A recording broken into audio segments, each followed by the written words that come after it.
que dans d'autres villes de l'Ouest, la journée de mobilisation a été suivie à Angers. Cet après-midi, près d'1 millier de manifestants a répondu à l'appel lancé par cette organisation syndicale, FO mis à part.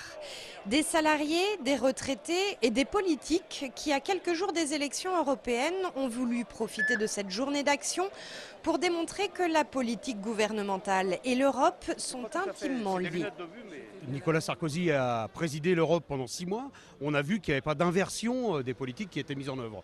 Donc c'est pour effectivement faire le lien entre ce qui se passe dans notre pays, en France, qui subit 80% des décisions européennes qui sont appliquées directement dans la vie quotidienne des gens.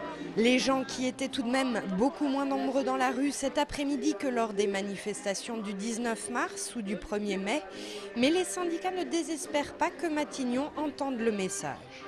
Le gouvernement ne pourra pas continuer à faire la sourde oreille.